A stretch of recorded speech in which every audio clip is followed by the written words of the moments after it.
Praise the Lord. கர்த்தருடைய பரிசுத்த நாமத்தில் உங்களை வாழ்த்துகிறேன். மீண்டும் உங்களை சந்திப்பதில் கர்த்தருக்குள் மகிழ்ச்சி அடைகிறேன். தேவனே கர்த்தர் இன்றைய சத்தத்தை நம்மளுக்கு துணிக்க பண்ண போகிறான்னு சொல்லி கர்த்தருக்குள்ள விசுவாசிக்கிறேன். ஆமென். ஜெபிக்கலாம். அன்புள்ள இயேசப்பா உமக்கு நன்றி செலுத்துகிறேன். டாடி பரிசுத்த ஆவியானவரே நன்றியோடு வரவேற்கிறோம். துதிக்கிற இயேசப்பா அடி இந்த இடத்துல ஒன்றிய இயேசப்பா எல்லாவற்றையும் உடைய கரத்துல ஒப்பு கொடுக்கிறேன். நீரே வாயாயிருந்து நீரே உடனால் நீரே பேச போகிறீர். உம்முடைய சத்தியம் எங்களுக்கு மிகவும் ஆவிக்குரிய வாழ்க்கைக்கு இயேசப்பா மிக உகந்ததா இருக்கிறதுக்காக நன்றி செலுத்துகிறேன். இயேசப்பா எங்க கிட்ட இருக்க எல்லா குறைகளையும் நீங்க கலைந்து போடுங்க. எங்களை சுத்திகரிங்க. உங்க ரத்தத்தினால கழுவி உடைய பரிசுத்த ஜனமாக எங்களை மாற்றும்படியாக தேவ சமத்துல ஒப்பு கொடுக்கிறேன். கேட்கிற யாவருடைய இருதயத்தையும் சுத்திகரிப்பீராக. அப்பா எல்லா கனமும் ஜீவன்ல தேவனகத்தர் ஒருவருக்கே செலுத்துகிறேன். மீட்பர் இயேசு கிறிஸ்துவின் ஜீவனில் மிண்டகப்பனே. ஆமென். Praise the Lord. பாருங்க, நேற்றைய தினத்துல நம்ம என்ன பார்த்தோம்னா வெளிப்படுத்தின விசேஷம் 20வது அதிகாரத்துல அதாவது ஒரு 10 வசனம் வரைக்கும் நம்ம என்ன செஞ்சாங்க, தேவனே கர்த்தர் நம்மளுக்கு கற்றுக் கொடுக்க ஆரம்பித்தாங்க. இன்னைக்கு பாத்தீங்கன்னா 11வது வசனத்துல இருந்து ஒரு சில வசனங்களை தேவனே கர்த்தர் நம்மளுக்கு கற்றுக் கொடுக்க இருக்கிறாங்க. ஹல்லேலூயா. நீங்க விசுவாசத்தோடு முழு இருதயத்தோடு முழு சிந்தையோடு முழு ஆத்மாவோடு உங்களுடைய கண்ணோக்கமா இருந்து நீங்க இதை கவனிக்கும் போது தேவனகிய கர்த்தர் உங்களோடு உறவாடுவதை உங்களால காண முடியும். ஹல்லேலூயா. தேவனகிய கர்த்தர் நம்மளுக்குள்ள அசைவாடுவதை காண முடியும். ஹல்லேலூயா. தெரிந்தெடுக்கப்பட்ட பாத்திரவான்களிடத்துல இந்த சத்தியங்கள் மிகவும் பிரயோஜனப்படும். ஹல்லேலூயா. பாருங்க, அதே இடத்துல பாருங்க, நேற்று தினத்துல நம்ம என்ன பார்த்தோம், பழைய பாம்பாக வலி சர்ப்பத்தை என்ன செய்றாங்க, கட்டுகிறாங்க. ஹல்லேலூயா. 1000 வருஷம் நிறைவேறும் வரைக்கும் அது கட்டப்பட்டு இருக்குது. திரும்ப அது என்ன செய்து கொஞ்ச காலம் அவிழ்க்கப்படுது. ஹல்லேலூயா.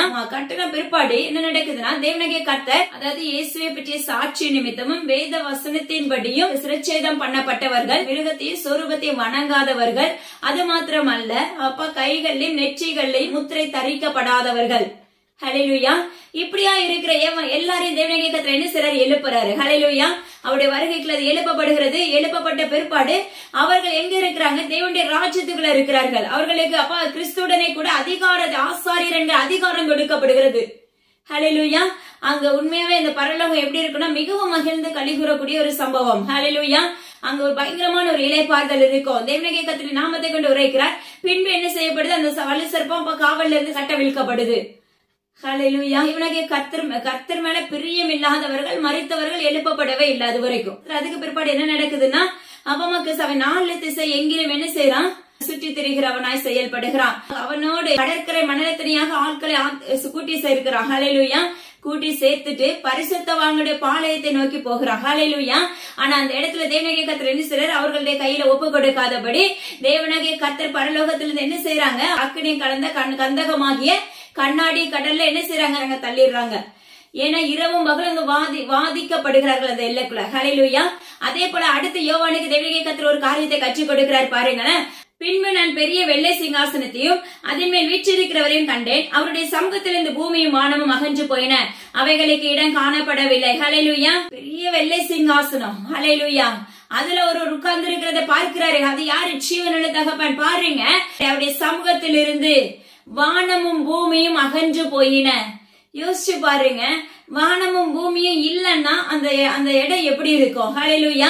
அவைகளுக்கு இடம் காணப்படவில்லை என்று வேதம் சொல்லுகிறது. அவருடைய வருகையின் நாட்களுக்கு முன்பாக எனது ஜனமே தேவனகிய கர்த்தருடைய பிள்ளைகளாய் அவருடைய சாயலாய் உங்களை மாற்றிக்கொள்வீர்களாக என்று தேவனகிய கர்த்தர் விண்ணப்பிக்கிறார். பாருங்களேன். அதுக்கு அடுத்து என்ன சொல்றாரு பாத்தீங்கன்னா, மரித்தோராகிய சிறியோரையும் பெரியோரையும் தேவனுக்கு முன்பாக நிற்க கண்டேன். அப்பொழுது புஸ்தகங்கள் திறக்கப்பட்டன. ஜீவ புஸ்தகம் என்னும் வேறொரு புஸ்தகம் திறக்கப்பட்டது. அப்பொழுது அந்த புஸ்தகங்களில் எழுதப்பட்டவைகளின்படியே மரித்தோர் தங்கள் கிரியைகளுக்கு தக்காக நியாய தீர்ப்படைந்தார்கள். பாருங்க, தேவனகிய கர்த்தருக்கு முன்பாக புஸ்தகங்கள் திறக்கப்படுகிறது.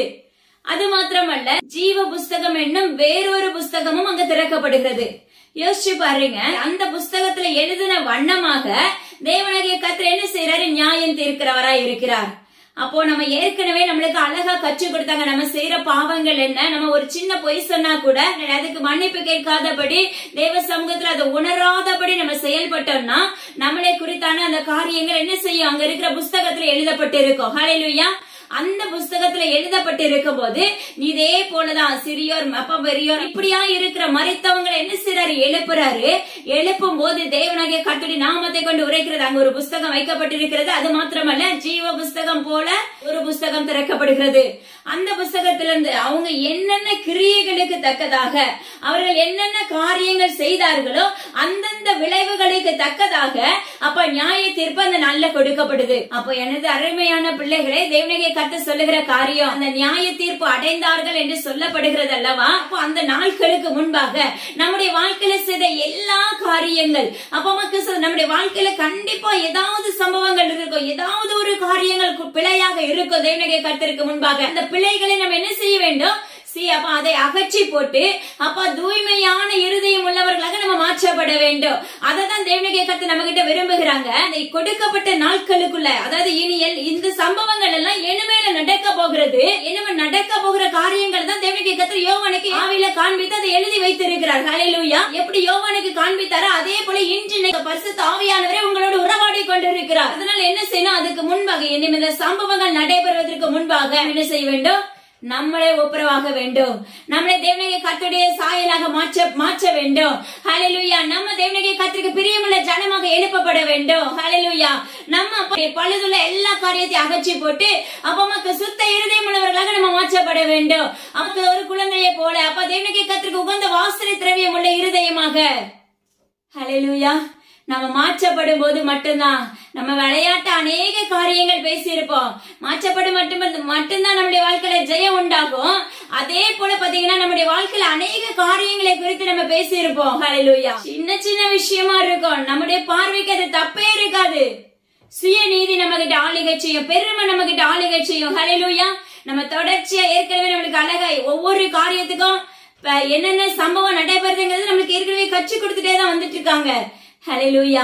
அதனால என்னது அருமையான ஜனமே, வேதம் வாசிக்கிறேன்னு சொல்லிட்டு வாசிக்கிறேன்னா கூட அந்த புஸ்தகத்துல எழுதப்பட்டு இருக்கும். ஹல்லேலூயா. நான் தேவனுடைய வேலையை செய்யறேன்னு சொல்லிட்டு அதை செய்யாம இருந்தா கூட பாவமாக அங்க புஸ்தகத்துல எழுதப்பட்டு இருக்கும். ஹல்லேலூயா. இல்ல அப்பமா கிறிஸ்துவ இவருக்கு இத்தனை பொருத்தனை பண்ணிருப்போம், அந்த பொருத்தனை நான் மேற்கொள்ளுவேன் அப்படின்னு சொல்லி நீங்க என்ன பண்ணிருப்பீங்க? உடன்படிக்கை பண்ணிருப்பீங்க.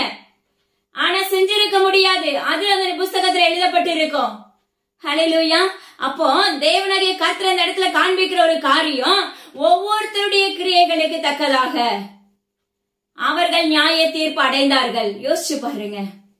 அப்ப எல்லாம் எங்க போயிருப்போம்னு யோசிச்சு பாருங்க. தேவனுடைய கர்த்தருடைய நாமத்தை கொண்டு உரைக்கிறார். இப்படிப்பட்ட நியாய தீர்ப்பு அடைந்தார்கள் என்று சொல்லுகிறார். அப்படிப்பட்ட நியாய தீர்ப்பு நாள் வருவதற்கு முன்பாக நம்ம என்ன செஞ்சு கொள்ள வேண்டும்? அவருடைய ராஜ்யத்துக்கு பிரவேசிக்கிற பிள்ளைகளாய், அவருடைய வருகைக்கு ஆயத்தமாக்கப்படுகிற பிள்ளைகளாய் நம்ம என்ன செய்யப்படணும்னா மாற்றப்படணும் என்று தேவனுடைய கர்த்தர் விண்ணப்பிக்கிறார். அவர்கள் கிரியைகளுக்கு தக்கதாக நியாய தீர்ப்பு அடைந்தார்கள். பாருங்க, சமுத்திரம் தன்னில் உள்ள மரித்தோரை ஒப்புவித்தது, மரணமும் பாதாளமும் தங்களுள்ள மரித்தோரை ஒப்புவித்தது. யாவரும் தங்கள் கிரியைகளின்படியே நியாய தீர்ப்படைந்தார்கள்.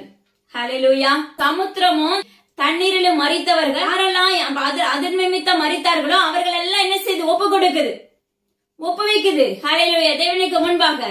அது மாத்திரமல்ல, பாதாளமும் மரணமும் என்ன செய்து அதுல இருக்கிற ஜனங்கள் எல்லாம் ஒப்பு கொடுக்குது. அவர்களுடைய கிரியைகளுக்கு தக்க நியாய தீர்ப்படைந்தார்கள்.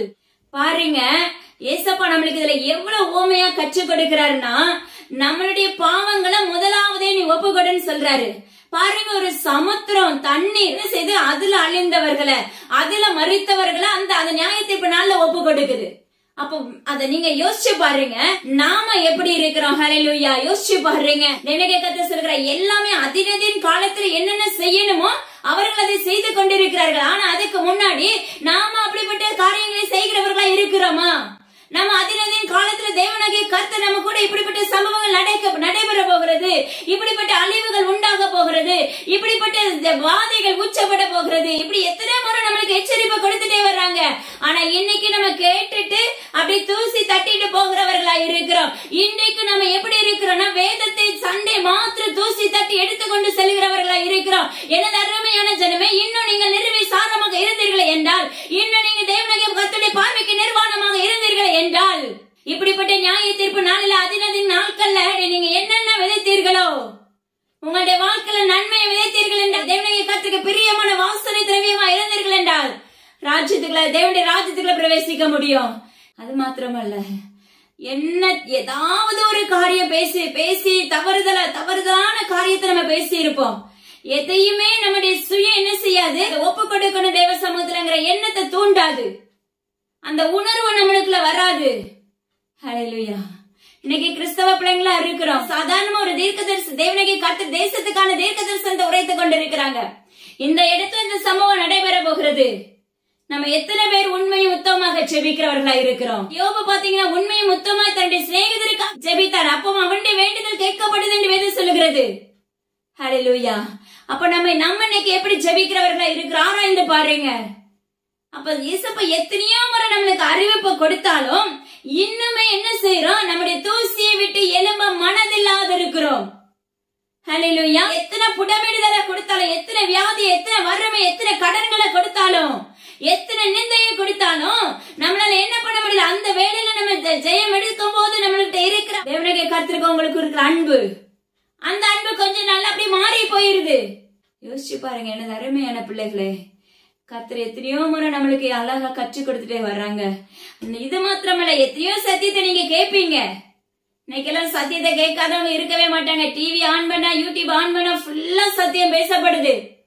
ஆனா இந்த தேவனுடைய கர்த்தர் சொல்லுகிறார், வெரி வெரி பி கேர்ஃபுல் என்று சொல்லுகிறேன். எல்லா சத்தியத்துக்குள்ள உடைய கால்களும் உடைய கண்களும் சிந்தையும் போகுமே என்றால், ஹல்லேலூயா, ஒரு நாள் இல்ல அப்பமா கிறிஸ்துவத்துல எது உண்மையானதுங்கிறது உன்னால பகுத்தறியவே முடியாது. தேவனுடைய கர்த்தர் கற்றுக் கொடுக்கிறார். ஆனால் அதுக்கு முன்பாக உங்களுடைய இருதயங்களை முழு இருதயத்தோடு தேவ சமூகத்தில் ஒப்பு கொடுக்க ஆரம்பிங்க. அதின் காலத்தில் எதுலெல்லாம் மக்கள் மறித்தாங்களோ அவங்களாம் என்ன செய்றாங்க? ஒப்புவிக்கிறாங்க தேவனிடத்துல. ஹல்லேலூயா.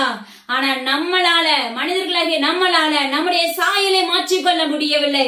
மனிதர்களாகிய நம்மளால தேவனாகிய கர்த்தருடைய சாயலாக எழுப்பப்பட முடியவில்லை. அது நிமித்தம் தான் முதலாவது தேவனாகிய கர்த்தர் எழுப்பினார் பாருங்க. அவருடைய உண்மையும் உத்தமமான பிள்ளைகள், பரிசுத்தவான்கள், அவர்களுக்கு கிறிஸ்துவோடு கூட ஆசாரியர்களா இருந்து அதற்குரிய அதிகாரங்களை கர்த்தர் கொடுக்கிறார். பாதாளமும் மரணமும் அக்கினி கடல்ல தள்ளுகிறது. இது இவர்களுக்கு 2ஆம் மரணம் என்று எழுதப்படுகிறது. யோசிச்சு பாருங்க. தேவனாகிய கர்த்தர் சொல்லுகிறார், எங்க தள்ளுறாங்க? அக்கினி கடல்ல. அதனால எனது அருமையான பிள்ளைகளே, அவருடைய ரகசிய வருவதற்கு முன்பாக நம்முடைய இருதயங்களை, நம்முடைய சுபாவங்களை, நம்முடைய நடக்கைகளை, நம்முடைய சிந்தைகளை, இருதயங்களை தேவனாகிய கர்த்தருக்கு நேராக ஒப்பு கொடுப்போமாக என்று தேவனாகிய கர்த்தருடைய நாமத்தை கொண்டு அறிக்கையிடுகிறேன். ஹல்லேலூயா. இதை விட அடுத்த ஒரு காரியம் சொல்லிக் கொடுக்கிறார் பாருங்களேன். ஜீவ புஸ்தகத்தில் எழுதப்பட்டவனாக காணப்படாதவன் எவனோ அவன் அக்கினி கடல்ல தள்ளப்பட்டான். இன்னைக்கு பேசுற அந்த சாப்டர் முழுவதுமே என்ன நடக்குதுன்னா, தேவனாகிய கர்த்தருடைய நாமத்தை கொண்டு உரைக்கிறார். ஜீவ புஸ்தகத்தில் எழுதப்படாதவன் எவனோ, ஹல்லேலூயா, ஜீவ புஸ்தகத்தில் அவனுடைய பேர் எழுதப்படாத யாரா இருந்தாலும் அக்கினி கடல்ல தள்ளுண்டு போவார்கள். அக்கினி கடல் என்பது என்னது? நரகம். ஹல்லேலூயா. பாதாள எரி நரகம். அங்க ஏசப்பா மக்கள் ஸ்தோத்திரம். இரவும் பகலும் அங்க தூக்கம் இருக்காது, தண்ணி இருக்காது, சாப்பாடு இருக்காது. அப்பா புலம்பலும் கண்ணீரும் அழுகை பருக்கடிப்புமான காலங்கள். உயிர் இருக்கும், சாக மாட்டோம். ஹல்லேலூயா. மேல உடம்பு ஃபுல்லா அப்பா வலு சர்ப்பங்கள், பூச்சிகள், தேள்கள், வெட்டுக்கிளிகள், இப்படிப்பட்ட பல காரியங்கள் அந்த பாதாளத்துக்கு, அந்த நரகத்துக்குள்ள இருக்கும். ஆனா அந்த கிரியைகளும் என்ன செய்யாது? அழிக்கப்படாது. அது கூட இருக்கிற மனிதர்களாகிய தேவனுக்கு பிரியமில்லாத அவருடைய நேம் ஜீவ புஸ்தகத்தில் எழுதப்படாத யாவருக்குமே அக்கினி கலந்த கண்ணாடி கடல், அக்கினி கடலுக்குள்ள தள்ளப்படுவார்கள் என்று வேதம் சொல்லுகிறது. தயவு செய்து நீங்க என்ன செய்வீங்களோ தெரியாது, எப்படியாவது நீங்க என்ன செய்யுங்க, என்ன உயிர்ப்பிச்சு என்னுடைய சரீரங்களை உம்முடைய சரீரமாக மாற்றி உம்முடைய சாயலாக என்னை பயன்படுத்தி அப்பா என்னுடைய நேம் என்ன செய்யுங்க, ஜீவ புஸ்தகத்துல எழுதுங்கப்பான்னு சொல்லி மன்றாட ஆரம்பிங்க. கர்த்தர் விண்ணப்பிக்கிறார். ஹல்லேலூயா. சிலருடைய வாழ்க்கையில பாத்தீங்கன்னா முதலாவது ஏசப்பா என்ன செய்வாங்கன்னா ஜீவ புஸ்தகத்துல பேர் எழுதிருவாங்க. ஹல்லேலூயா. அந்த முதலாவது அவருடைய பிள்ளைங்களுடைய பேரை ஜீவ புஸ்தகத்துல எழுதின பிற்பாடு ஊழியர்கள் அநேக ஊழியர்களுக்கு இந்த சம்பவங்கள் நடைபெற்றது. ஹல்லேலூயா. பாருங்க, அதுக்கு பிற்பாடு அவங்களுடைய வழிகள்லாம் எப்படி இருக்கு, அவர்களுடைய வழிகள் எப்படி இருக்கு, தேவனாகிய கர்த்தருக்கு உகந்ததா இருக்கிறதா, இல்ல முகதாட்சியம் பார்க்கிறதா இருக்கிறதா, பாரபட்சம் உள்ள பிள்ளைகளா இருக்கிறார்களா, அப்பா ஏழை பணக்காரங்கிற வித்தியாசம் அவர்களிடத்தில் உண்டா, இல்ல என்னுடைய தேவனாகிய கர்த்தருடைய சத்தியத்தின்படியே பேசுகிறார்களா, இல்ல மன விருப்பத்தின்படி பேசுகிறார்களா? ஹல்லேலூயா. இல்ல தேவனாகிய கர்த்தரிடத்துல ஜெபிக்கிறதையும் வேத வாசிக்கிறதை விட்டு விலகினார்களா? ஹல்லேலூயா. அவர் அப்படி விட்டு விலகிட்டாலே, வேதத்தையும் வேத வாசிக்காம ஜெபிக்காம விட்டு விலகிட்டாலே சரீரமும் விலகிறோம், அந்த ஆவியும் அவரை விட்டு விலகிறோம். பரிசுத்த ஆவியானவர் இருதயத்துக்குள்ள கிரியை செய்ய மாட்டாரு. ஹல்லேலூயா. பரிசுத்த ஆவியானவருடைய துணையோடு தான் நம்மளால என்ன செய்ய முடியும்? அவருடைய ஊழியத்தை செய்ய ஹல்லேலூயா. அவருடைய சத்தத்தை அறிவிக்க முடியும். அப்படியாக செயல்பட ஆரம்பிக்கும் போது உங்களுடைய நேம் அவ்வப்பொழுது அங்க கிறுக்கப்படும். எத்தனையோ முறை சான்ஸ் கொடுத்திருப்பாங்க. உதாரணத்துக்கு சொல்றேன், ஒரு 3 முறை கொடுக்கறாங்கன்னு வச்சுக்கோங்களேன். இன்னைக்கு அப்பல மாறிடுவான், மறுபடியும் என்னுடைய வேலையை முழுமையா செய்வான், மறுபடியும் எனக்காக உயிர்ப்பிக்கப்படுவாங்க. ஹல்லேலூயா. அப்படிலாம் நம்ம அப்பா என்ன செய்வாங்க, நிறைய தருணத்தை நம்மளுக்கு கொடுத்திருப்பாங்க. அநேக மலையடி வாரத்துல இருக்கிறவர்களை பார்த்து கர்த்தர் சொல்லுகிறார், அவர்கள் மத்தியிலே எழுப்புதலை உண்டாக்க போகிறேன் என்று வாக்கு பண்ணுகிறார். அவர்களை தேவனாகிய கர்த்தருடைய சாயலான பிள்ளைகளை அப்ப பிரித்தெடுக்க போகிறேன் என்று வாக்கு பண்ணுகிறார். அவர்கள் பேதைகளாய் இருக்கிறதை காண்கிறேன் என்று தேவனாகிய கர்த்தர் விண்ணப்பிக்கிறார். ஹல்லேலூயா. யோசிச்சு பாருங்க, தேவனாகிய கர்த்தருடைய நாமத்தை கொண்டு உரைக்கிற சத்தம். அப்படியாக நம்ம அவருடைய சத்தத்துக்கு கீழ்ப்படியும் தருணத்தை நம்மளுக்கு கொடுக்கும் போது நம்ம அதை பயன்படுத்தாதபடி உதாசீனப்படுத்துகிறவர்களா இருப்பமே என்றால் அப்பவே அந்த பெயர் அடிக்கப்பட்டுரும். ஹல்லேலூயா. ஏன்னா இது எல்லாமே தேவனாகிய கர்த்தர் ஒரு நாள் அழகா அதை காண்பித்து கொடுத்தார். எது நிமித்தம் அடிக்கப்படுது, எப்படியாக அவர்களுடைய நேம்கள் எல்லாம் முதலாவது எழுதப்படுகிறது. ஹல்லேலூயா. சிலருக்கு பாத்தீங்கன்னா அவங்களுடைய செயல்கள் எல்லாம் பார்த்த பிற்பாடுதான் எழுதுவாரு. ஹல்லேலூயா. இதனால தேவனாகிய கர்த்தர் சொல்லுகிற காரியம் அப்படி அடிக்கப்பட, ஆனா நம்மளுக்கு தெரியாது நம்ம என்ன எப்படி இருக்கோம். என் பெயர் எங்க அப்பா ஆல்ரெடி முதல்ல எழுதிட்டாங்க, நான் பரலோக ராஜ்யத்துக்குள்ள பிரவேசிக்கிற மகள் தான் அப்படின்னு சொல்லி நம்மளுடைய மாம்சத்தின்படி யோசித்துக் கொண்டிருப்போமே தவிர உள்ளான இருதயத்திலிருந்து அப்பா உன்னுடைய சுயத்தை உடைக்காதபடி உன்னுடைய தேவனாகிய கர்த்தருக்கு உகந்த வாசனையுள்ள பிள்ளைகளை எழுப்பப்படாதபடி இருக்கும் போது உன்னுடைய நேம் ஜீவ புத்தகத்தில் அடிக்கப்பட்டது நம்மளுக்கு தெரியாது. அந்த நம்ம அடிக்கப்பட்டுட்டோம், நம்ம பேர் எழுதப்படல, ஏற்கனவே பட்டாச்சுங்கிறது மட்டும் என்ன செய்யும், ஓங்கி இருக்கும். ஏன்னா வருகைக்கு நான் அவரோட போயிருவேன். ஹல்லேலூயா. நிச்சயமா சொல்றாரு நசரேயனாகிய இயேசு கிறிஸ்து நாமத்தினால அது நடக்கவே நடக்காது. மகனே நீங்க யாராவனாலும் இருக்கலாம், ஊழியர்களா இருக்கலாம், ஆசாரியர்களா இருக்கலாம், லேவியரா இருக்கலாம், யாராவனாலும் இருக்கலாம். அப்ப தேவனாகிய கர்த்தர் சொல்லுகிறார், முதலாவது உன்னுடைய நேமை ஜீவ புத்தகத்தில் எழுதுகிறவராய் இருக்கிறார் கர்த்தர். அதற்கு பிற்பாடு செயல்களை ஆராய்கிறவராய் இருக்கிறார். என்னுடைய செயல்களை அவர் என்ன செய்யறாரு, ஆராய்கிறார். என் பிள்ளை சரியான பாதையில போகிறானா, என் பிள்ளை சரியான பாதையில வருகிறாளா, என்னுடைய வார்த்தைப்படி கீழ்ப்படிந்து நடக்கிறாளா, கர்த்தர் சொல்லுகிறார் பாருங்க. இப்படியாக நம்ம என்ன பண்றாங்க, உச்சம் ஆராய்ந்து கொண்டிருக்கிறார். நீங்க அவருடைய பாதையில நடக்கும் போது நல்ல ஒரு கிரீன் டீ போயிட்டே இருக்கும். ஹல்லேலூயா. அவரை விட்டு ஜஸ்ட் லைட்டா விலகும் போது நம்ம அப்பா நம்மளை விட்டு சிலர விலகுவாங்க, அவர் நம்மளோட மறுபடியும் ஒட்டி கொள்வாரு. ஹல்லேலூயா. அது எதுக்குன்னா நம்மளுக்கு பழக்கப்படுத்துறதுக்கு, அடுத்த ஸ்டேஜுக்குள்ள பழக்கப்படுத்துறதுக்காக அப்படி செய்வாங்க. ஆனா இந்த இடத்துல அப்ப நம்ம அவரை விட்டு விலகிட்டோம்னா அங்க ரெட்டிங்க்கு உண்டாயிரும். ஹல்லேலூயா. அபாய கட்டம் அங்கு இயேசுப்பா நம்மளுக்கு ஏற்கனவே அறிவிச்சுதாங்க, கடைசி காலத்துக்கான 7 விதமான தூதர்களும் 7 விதமான வாதைகளும் என்று. அது அபாயமான எச்சரிப்பும் அபாயமான எக்கால சத்தமும். அததான் இன்று சொல்லுகிறார். அப்ப மக்கள் சத்துற அந்த ரெட்டிங் போட்டுட்டாலே நம்மளுக்கு என்ன வந்துருச்சு, அபாயம் வந்தாயிடுச்சு. ஆனா நம்மளுக்கு தெரியாது, நம்ம தவறான உட்கருத்து எடுத்துக்கொண்டு இருப்போம். இன்னைக்கு இப்படியாக எத்தனையோ பிள்ளைகள் ஏமாற்றப்பட்டு இருக்கிறார்கள். அதனால ஒவ்வொரு நாளும் தேவனாகிய கர்த்தரை விட்டு வழி விலகாதபடி அவருடைய ராஜ்யத்துக்குள்ள பிரவேசிக்கிற பிள்ளைகளாய் ஜனமாக கோத்திரமாக நீங்க என்ன செய்யுங்க, எழுப்பப்படுவீர்களாக. தேவனுடைய கோத்திரமாக, இயேசு என்ற நாமமுள்ள தகப்பனுடைய கோத்திரமாக நாம எழுப்பப்படணும் ஒவ்வொரு நாளும். ஹல்லேலூயா. அப்படின்னாதான் அவருடைய வருகையில எடுத்து செல்லப்படும் போது அவருடைய ராஜ்யத்துக்குள்ள பிரவேசிக்க முடியும். அல்லது எங்க போவோம் தெரியுமா, அப்பா அம்மாக்கு ஸ்தோத்திரம் டாடி, அக்னி கடந்த கண்ணாடி, மரணமும் பாதாளமும் அக்னி கடந்த கண்ணாடி கடல்ல தள்ளுவார் என்று வேதம் சொல்லுகிறது. முடிஞ்சு போச்சு. அன்னைக்கு கதறி பிரயோஜனமே இல்ல. என்ன மாற்றுங்கப்பா, என்ன தூக்குங்கப்பா, நான் தவறு பண்ணிட்டேன்ப்பா. ஹல்லேலூயா. அன்னைக்கு உனக்கு முன்னாடி நீ என்னெல்லாம் செய்தாயோ அது எல்லாம் ஞாபகப்படுத்துவார். ஹல்லேலூயா. நிச்சயமா அது நடக்கும். வேணா பாருங்க, உங்களுடைய அப்பா ஒரு நாட்கள்ல தேவனாகிய கர்த்தர் அன்று நீங்க வாழ்க்கையில என்னெல்லாம் தேவனாகிய கர்த்தருக்கு அருவருப்பான காரியத்தை செய்தீர்களோ அது எல்லாமே என்ன செய்யும், உங்க முன்னாடி காண்பிக்கப்படும். அந்த உணர்வு வரும். ஆனா உணர்வு வந்தாலும் அந்த விடுதலையும் இராது. அவர் போட்டதுதான். என்ன மன்னிச்சிருங்க, இந்த காரியத்தை செஞ்சுட்டு கர்த்தர்னால ஒரு பிரயோஜனம் இருக்காது மகளே. அதனால கர்த்தர் சொல்லுகிறார், அதுக்கு முன்னாடி எனது ஜனமே நீங்க என்ன செய்யுங்க, தேவனுக்கு கர்த்தருடைய பிள்ளைகளை ஆயத்தமாகுங்க என்று என் தேவனுக்கு கர்த்தர் நம்மளுக்கு விண்ணப்பித்து கொடுத்து கொண்டிருக்கிறாங்க. இப்படிப்பட்ட சம்பவம் நடைபெறுவதற்கு முன்பாக தேவனுக்கு கர்த்தர் நம்மளுக்கு உரைக்கிற காரியம் பாருங்க. உயர்ந்த பர்வதத்தின் மேல் கொடியேற்றுங்கள், உரத்த சத்தமிட்டு ஜனங்களை வரவழையுங்கள், அவர்கள் பிரபுக்களின் வாசல்களுக்கு பிரவேசிப்பதற்கு சைகை காட்டுங்கள். யோசிச்சு பாருங்க, பர்வதங்களிலிருந்து வரவழையுங்கள், உரத்த சத்தமிட்டு ஜனங்களை வரவழையுங்கள். இன்னைக்கு எத்தனை பேர் நம்ம ஒரு ஆத்மாவையாவது தேவனுக்கு கர்த்தர்களை ஆதாயப்படுத்திருக்கோமா? உரத்த சத்தமிட்டு ஜனங்களை வரவழையுங்கள், அவருக்குள்ள தேவனுடைய ராஜ்யத்துக்குள்ள பிரவேசிப்பதற்காக. அது மாத்திரமல்ல, பிரபுக்களின் மத்தியில் வாசம் செய்கிறவர்களாய் சைகை காட்டுங்கள் என்று எழுதப்பட்டிருக்கிறது. இன்னைக்கு நம்ம நீங்களும் நானும் எப்படி இருக்கிறோம் ஆராய்ந்து பாருங்க.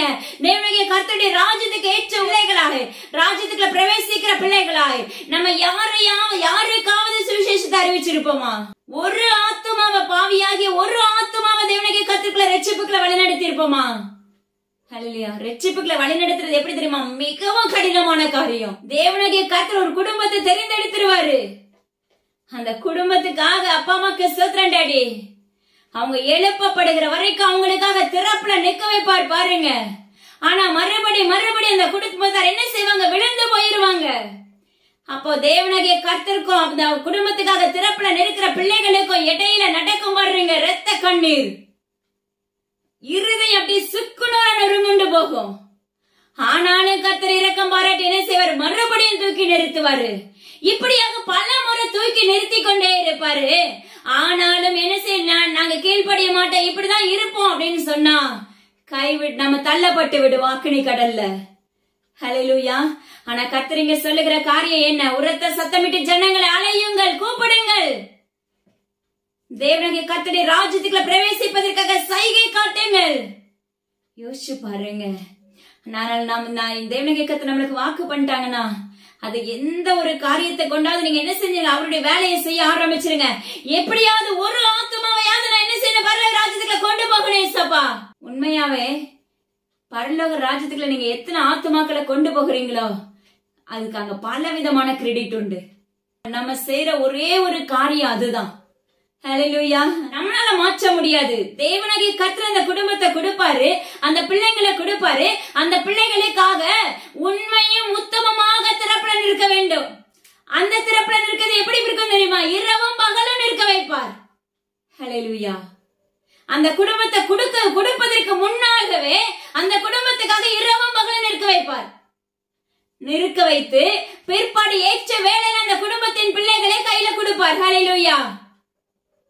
கையில கொடுத்து அருவாக்க ஆரம்பித்து அவருடைய ராஜ்யத்துக்கு ஏற்ற பிள்ளைகளாய் மாற்றுகிற தகப்பனாய் இருக்கிறாங்க. சிலர் பாத்தீங்கன்னா அப்படியே பிடிச்சுக்குவாங்க. சிலருடைய வாழ்க்கையில மறுபடி கீழ்ப்படியாம தான் இருக்கும். அது அவங்களுடைய தேவனுடைய கர்த்தருடைய இருதயத்தை இழைக்க பண்ணும். அவர்களுக்காக திறப்புல நிற்கிற பிள்ளைகளுடைய இருதயத்தை இழைக்க பண்ணும். நான் சொல்றது எப்படின்னா, உலக பிரகாரமான ஊழியர்களை குறித்து அறிக்கையிடவில்லை தேவனுடைய கர்த்தர். ஆனா உண்மையும் உத்தமமாக தேவனுடைய கர்த்தர் ஒரு பிள்ளைகளுக்காக ஒரு குடும்பத்துக்காக திறப்புல நிற்க வைப்பார் பாத்தீங்களா? அவர்களை குறித்து கர்த்தர் உறவாடி கொண்டிருக்கிறார். அப்ப அந்த இழைப்பையும் தேவனுடைய கர்த்தர் என்ன செய்வாங்க? பாப்பாங்க, என் பிள்ளை இவ்வளவு போராடுறாளே, ஆனா இன்னும் இவர்கள் என்ன செய்யல, எழுப்பப்படாம இருக்கிறாங்களே, மறுபடியும் சொல்லுவாங்க. இப்படியே பல முறை சொல்லிட்டே இருப்பாங்க. ஆனா நாம நிர்விசாரமா இருந்தோமே என்றால் சரி பரவாயில்ல, இனி பிள்ளை என்ன செய்யட்டும், என்னைக்கு அவளுக்கா தோணுது அன்னைக்கு எழும்பட்டும், அன்னைக்கு அவருடைய வருகை வந்துரும். ஹல்லேலூயா. அன்னைக்கு அவருடைய ரகசிய வருகை அதுக்கு முன்னாகவே வந்துரும். அப்ப எங்க போவோம் மகனே மகளே? அவருடைய ராஜ்யத்துக்கு ஏற்ற பிள்ளைகளாய் பரலோக ராஜ்யத்துக்கு அரசாளுவோமா? அதுல பாக்கியம் உள்ளவர்களாய் செயல்படுவோமா? ஹல்லேலூயா. அல்லது அக்கினி கலந்த கண்ணாடி கடலுக்குள்ள தள்ளப்படுவோமா? ஆராய்ந்து பாருங்க. தேவனுடைய கர்த்தர் உரைக்கிறார், நாட்கள் இருக்கும் போதே உன்னை பிரயோஜனப்படுத்திக் கொள்ள வேண்டும். காலங்கள் இருக்கும் போதே, அறிவிப்பு கேட்கும் போதே பிரயோஜனப்படுத்திக் கொள்ள வேண்டும். உங்களுக்கு மிகவும் முக்கியமான ஒரு காரியங்களை தேவனுடைய கர்த்தர் ஒவ்வொரு நாளும் ஆவிக்குரிய சத்தியத்தை கற்றுக் கொடுத்து வருகிறார். ஆனா நீங்களும் நானும் எப்படி இருக்கிறோம்? தேவனுடைய கர்த்தருடைய இருதயத்தை ஒவ்வொரு நாளும் இணைக்க பண்ணி கொண்டிருக்கிறோமே. அது நிமித்தம் அவர் கைவிட்டு அந்த நேரத்துல அவருடைய வருகை வந்து எப்படி இருக்கும் யோசிச்சு பாருங்க. அவருடைய ராஜ்யத்துக்குள்ள பிரவேசிக்க முடியாதபடி நம்ம என்ன செய்யறோம்? தள்ளுண்டு போய் விடுவோம். தள்ளுதல் சீட்டு கொடுக்கப்படும். அதுக்கு முன்னாடியே தேவனுடைய கர்த்தருக்கு எச்சரிப்பை கொடுக்கும் போது, அவருடைய எக்கால சத்தத்தை நம்மளுக்கு தொனிக்க பண்ணும் போது, நம்முடைய இருதயங்களை அவருக்கு நேராக திருப்பிக் கொள்வோமாக, மாற்றிக் கொள்வோமாக, சுதாரித்துக் கொள்வோமாக. நிதானத்தோடு நிதானித்து நிதானித்து செயல்பட வேண்டும் என்று தேவனுடைய கர்த்தர் விரும்புகிறார். எத்தனை காலம் நம்முடைய வாழ்க்கை குப்பையாக இருக்கும்? சொல்லுங்க, தேவனுடைய கர்த்தர் உரைக்கிறார். நம்முடைய வாழ்க்கையில் இருக்க குப்பைகள், கழிவுகள், சேறுகள் எல்லாவற்றையும் கலைந்து போட்டு நம்முடைய இருதயங்களை பரிசுத்தவான்களாக மாற்றிக் கொள்ளப்பட வேண்டும். நீதிமானாக நம்ம மாற வேண்டும் என்று தேவனுடைய கர்த்தர் விண்ணப்பிக்கிறார். யோனா பாத்தீங்கன்னா நினைவே பட்டணத்துல போய் சொல்லுவாரு.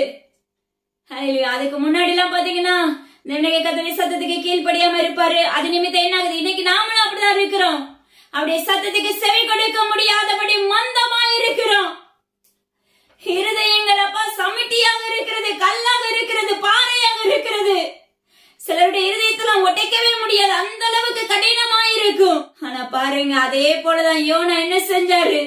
தேவனுடைய கர்த்தருடைய சத்தத்துக்கு கீழ்ப்படியாம நிமித்தம் அந்த மீன் வயிற்றுக்குள்ள 3 நாள் இருந்தாரு.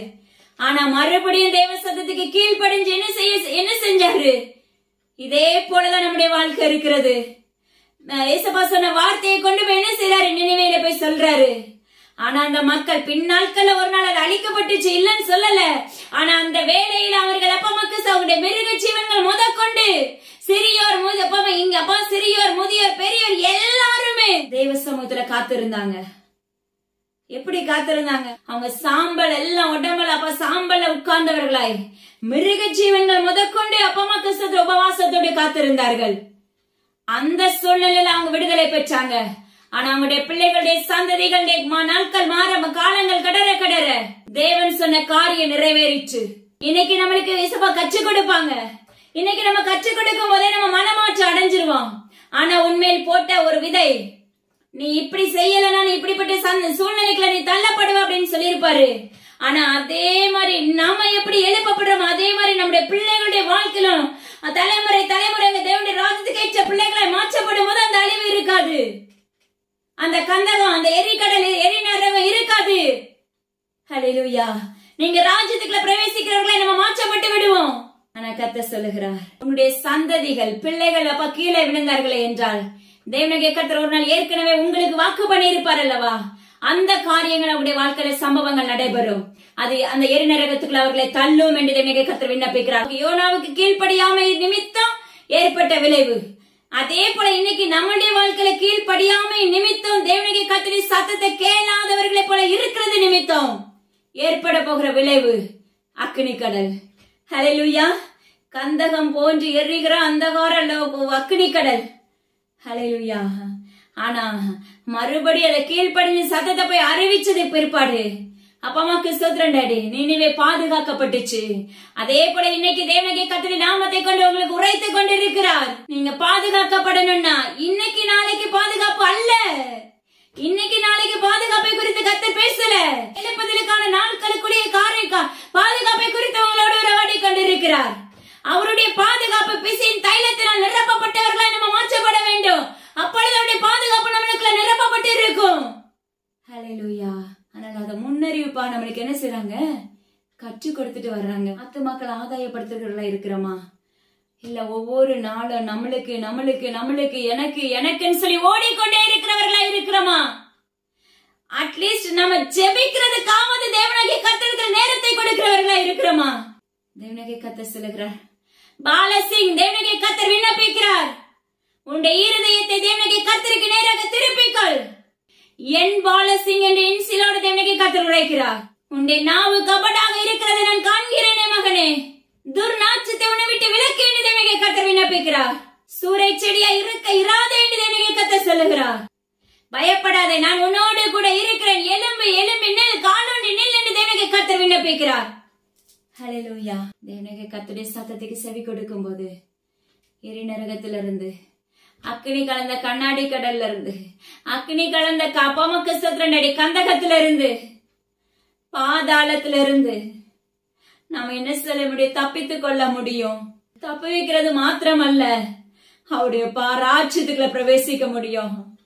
அதனால எனது அருமையான பிள்ளைகளே, உங்களை தேவனே கர்த்தருக்கு நேராக ஒப்பு கொடுக்க ஆரம்பிங்க. நம்முடைய வாழ்க்கையில சீர்திருத்தம் மிகவும் அவசியமான ஒன்று என்று என் தேவனே கர்த்தர் விண்ணப்பிக்கிறார். ஹல்லேலூயா. அப்பா அம்மாக்கு நன்றி செலுத்துகிறேன் சப்பா. உங்க கரத்துக்களை முற்றிலும் தாழ்த்தி தந்தருகிறேன். அடி இந்த இடத்துல ஒன்று இல்லை சப்பா. நீரே பரிசுத்தர், நீரே கர்த்தர், நீரே சர்வ வல்லமுள்ள தகப்பன். அப்பா முற்றிலும் உங்க கரத்துல தாழ்த்தி ஒப்பு கொடுக்கிறேன்.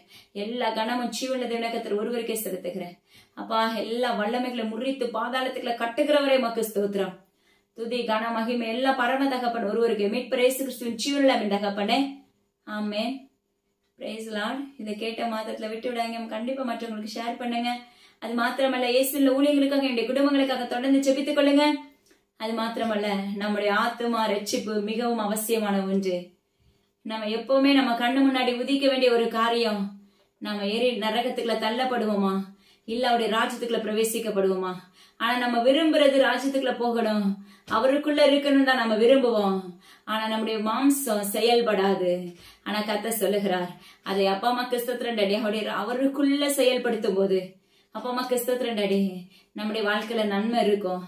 கர்த்தர் சொல்லுகிறார், இந்த 2 வார்த்தை தான். நீ அப்பா எதை விரும்புகிறாய்? விரிவான வாசலை விரும்புகிறாயாக? அப்பா அம்மா கிறிஸ்தத்திரண்டி ஒடுங்கின வாசலை விரும்புகிறாயாக? கரடான பாதைகளை விரும்புகிறாயாக? செவ்வையான பாதைகளை விரும்புகிறாயா? மகனே மகளே, இதுல நீ எப்படி எதை விரும்புகிறாய் என்பதை ஆராய்ந்து பார். ஹல்லேலூயா. தேவனே கர்த்தர் சொல்லுகிறார், மகனே மகளே, இந்த ராஜ்யத்துக்குள்ள பிரவேசிக்கிற பிள்ளைகளை நீங்கள் மாற்றப்படுவீர்களாக என்பதை மிகவும் அவர் விரும்புகிற தகப்பனா இருக்கிறார். ஹல்லேலூயா. எல்லா கனமச்சி உள்ள தகப்பன் ஒருவருக்கு. Thank you. God bless you.